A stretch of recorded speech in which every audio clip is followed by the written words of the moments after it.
Hello everyone, I hope आप सभी लोग बहुत अच्छे होंगे और उतने ही अच्छे तरीकों से आप सभी लोगों की पढ़ाई चल रही होगी। तो इस वीडियो में हम लोग देखने वाले सामाजिक विज्ञान कक्षा 10वीं का आपके त्रैमासिक परीक्षा 2023 के लिए सैंपल पेपर, क्योंकि हमने सैंपल 1 मींस इसका एक और सैंपल पेपर डल गया था, बट उसमें ऑल क्वेश्चंस को डालना पॉसिबल नहीं होता। आप सबको पता है कि एक पेपर में एक सेट में डालना नहीं जा सकता, इसलिए हम सेकेंड सेट के साथ जो है फिर से आपके लिए लेकर आ गए सामाजिक विज्ञान के इंपॉर्टेंट क्वेश्चंस। इसमें मोस्ट इंपॉर्टेंट क्वेश्चंस आपको देखने को मिलेगा, जो कि आपके बोर्ड एग्जाम के लिए भी कहीं कहीं इंपॉर्टेंट साबित होगी। ठीक है, तो चलो देख लेते हैं जो भी निर्देश दिया भाई, आप लोग सभी को बहुत अच्छे से पढ़ लेंगे। निर्देश में वही सब चीज दिया गया, जैसे कि प्रश्न क्रमांक 1 में 12 अंक निर्धारित है। इस प्रश्न में 3 उपखंड होंगे अ ब स करके, तो तीनों में 4 करके 12 अंक निर्धारित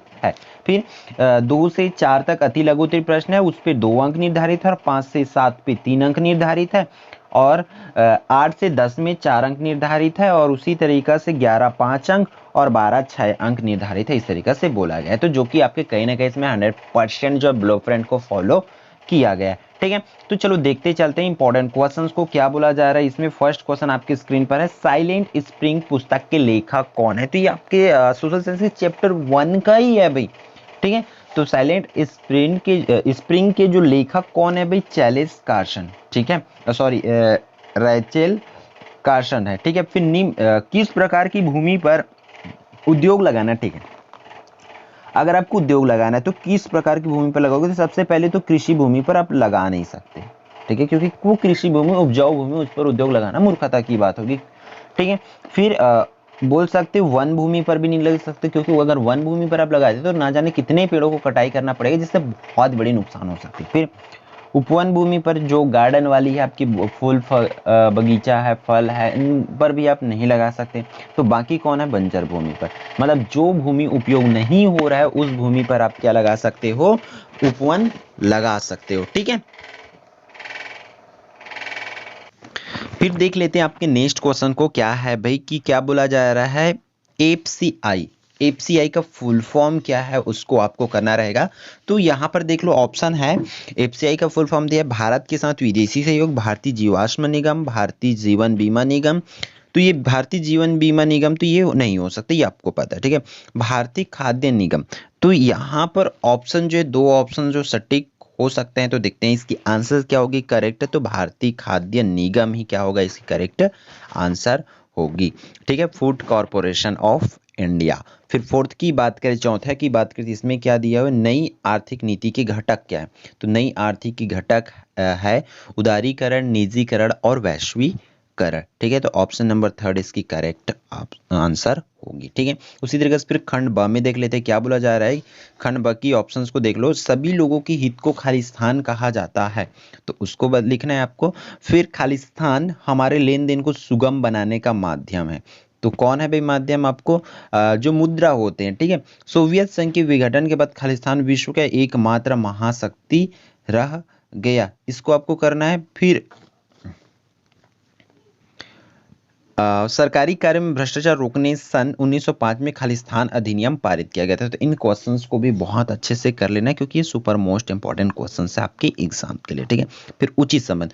उचित संबंध तो आपको बहुत आसान होता है, ये आराम से आप बना लोगे। इसको देखो क्या बोला जा रहा है कि खंड क और खंड क को आपको उचित संबंध जोड़ना है, मिलाना है। तो इसमें देखो क्या बोला, वियतनाम की क्रांतिकारी नेता, वो किस में चला जाएगा, वियतनाम के क्रांतिकारी नेता मीन में चला जाएगा।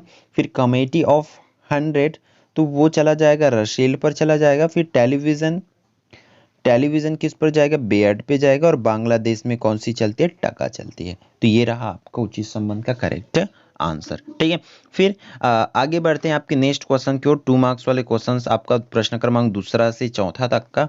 ठीक है, क्या बोला जा रहा है कि अपशिष्ट पदार्थ किसे कहते हैं। तो अपशिष्ट पदार्थ किसे कहते हैं भाई, उसको आपको अच्छे से तैयारी कर लेना है। फिर नेक्स्ट क्वेश्चन, नलकूप द्वारा अधिक सिंचाई के क्या दुष्परिणाम हो सकते थे या होते हैं।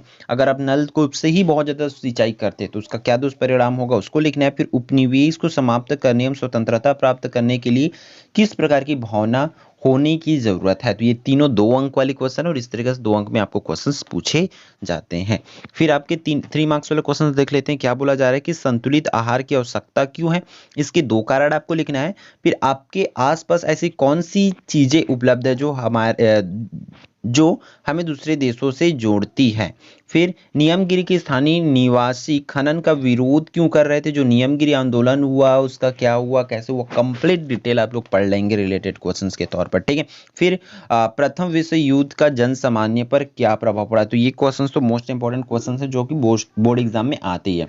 फिर वर्साय की संधि की कोई 4 शर्तें लिखो। तो ये वर्साय की संधि, फिर संधि भी किन किन के बीच हुआ रहता है, संधि की शर्त आपको पता होनी चाहिए अच्छे से, ठीक है। फिर आगे बढ़ते हैं नेक्स्ट क्वेश्चन की ओर। नेक्स्ट क्वेश्चन क्या बोला जा रहा है? 9वां आप लोग की स्क्रीन पर है। भू अधिग्रहण अधिनियम 2013 के किन्हीं 4 प्रावधानों को, ठीक है। भू अधिग्रहण अधिनियम देखे होंगे, छोटी सी बुक में देखोगे तो एक बॉक्स में है, उन बॉक्स को पॉइंट बना करके आप अच्छे से उसको पढ़ लेंगे, ठीक है। फिर भूमि प्रबंधन क्यों आवश्यक है, जल प्रबंधन क्यों आवश्यक है, मृदा प्रबंधन क्यों आवश्यक है, ये सब चीज़ें आप जरूर कर लेंगे एग्जाम के लिए, ठीक है। फिर आगे बढ़ते हैं आपके 10वां क्वेश्चन की ओर। 10वां क्वेश्चन भी आपकी स्क्रीन पर है। क्या बोला जा रहा है कि नए युग की मीडिया, सोशल मीडिया जैसे फेसबुक, व्हाट्सएप, इंस्टाग्राम, टेलीग्राम आदि ने सारे संसार को पेपरलेस और ऑनलाइन बना दिया है। कैसे? मतलब फेसबुक और व्हाट्सएप, इंस्टाग्राम, टेलीग्राम आदि के आने की वजह से जो है पेपरलेस क्यों हो गया है दुनिया, इस चीज को आपको एक्सप्लेन करना है, ठीक है। फिर अथवा में आप संचार के प्रमुख साधनों को स्पष्ट कीजिए। जो संचार के प्रमुख साधन है उन सबको अच्छे से कर लेना। ये मोस्ट इंपॉर्टेंट क्वेश्चन है। कहीं ना कहीं अगर आपकी एग्जाम हो भी गई है तो मेरा बात मानो, आप लोग इन क्वेश्चंस को नोट कर लो अच्छे से और इसकी प्रैक्टिस कर लो। यही क्वेश्चंस आपको बोर्ड एग्जाम में भी देखने को मिल सकते हैं क्योंकि ये इंपॉर्टेंट क्वेश्चंस है ही। और आपको एकदम कंफर्म वाला चाहिए कि किस किस टाइप से आती क्वेश्चन बैंक चाहिए, तो निचोड़ सीरीज करके हमारे चैनल पर डली हुई है जो कि इस साल भी काफ़ी हद तक है, जो कि यूजफुल होने वाली है क्योंकि क्वेश्चंस वही आती है जो जितना भी क्वेश्चन आने लायक रहता है उसको हमने उसमें डाल दिए थे, ठीक है। तो वो जा करके आप देख सकते हो। फिर आगे बढ़ते हैं क्वेश्चन नंबर 11 में। तो इसमें क्या बोला जा रहा है कि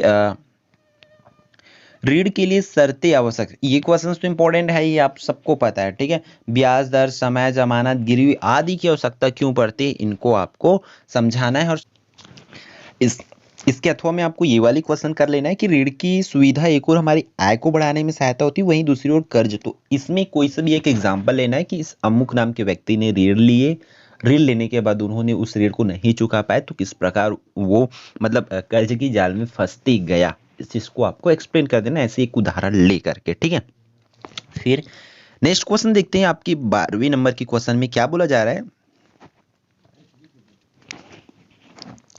हमें संविधान की आवश्यकता क्यों है, यदि संविधान नहीं होता तो क्या क्या दिक्कतें होती, इन चीज को कर लेना है, ठीक है। ये क्वेश्चन छोटा सा दिखता था, ये वाली हमें संविधान की आवश्यकता क्यों होती, बट आप समझ सकते हैं कि कुछ कुछ क्वेश्चन ऐसे हैं जिसको हमें छोटे नंबर के लिए भी प्रिपेयर करना होता है और बड़े नंबर के लिए भी होता है। तो हमें संविधान की आवश्यकता क्यों है ये बताना है कि अगर आवश्यकता क्यों है, फिर अगर नहीं होता संविधान तो क्या क्या दिक्कतें आती है, उसको कम से कम 4 से 5 पॉइंट में आपको समझा देना है। अथवा अब संविधान के उससे उद्देशिका का हमारे जीवन में क्या महत्व है, उद्देशिका के किन्हीं 4 बिंदु को, मतलब उसमें जैसे कि लोकतंत्र, पंथ निरपेक्ष, है ना, इन सब चीजों को उसमें से आपको एक्सप्लेन कर देना है और अच्छे से तैयारी कर लेना है। तो ठीक है, इन क्वेश्चंस का आपको पेपर हो गया होगा तब भी आप पढ़िए, नहीं हुआ है तो इन क्वेश्चंस की तैयारी जरूर कर लेंगे एग्जाम के लिए, ठीक है बच्चों। तो अगर आप लोगों के लिए वीडियो यूजफुल लगी तो वीडियो को लाइक कर देंगे। और एक और चीज़ है, अगर आप हमारे व्हाट्सअप चैनल या व्हाट्सअप ग्रुप दोनों है अवेलेबल है, उन पर ज्वाइन करना चाहते हैं तो आप कर सकते हैं। आपको व्हाट्सएप ग्रुप ज्वाइन करना है तो उसकी लिंक नीचे मिल जाएगी। अगर आपको चैनल ज्वाइन करना है तो चैनल के लिए आप व्हाट्सएप में जा करके सीधा चैनल वाले में लिस्ट में सर्च करेंगे एकलव्य RPS छत्तीसगढ़, तो आपको वो चैनल हमारी मिल जाएगी जहां से आपको सारी अपडेट जो है मिलती रहेगी 1 बाय 1। हम एक दूसरे से कनेक्टेड रहेंगे जिससे आप अपने बोर्ड एग्जाम की सफ़र जो है अच्छे से हमारे साथ तय कर सके और आप अच्छा से अच्छा % स्कोर कर पाए, ठीक है। तो फिर मिलते हैं आने वाले इंपॉर्टेंट वीडियो में। जय जोहार, जय छत्तीसगढ़।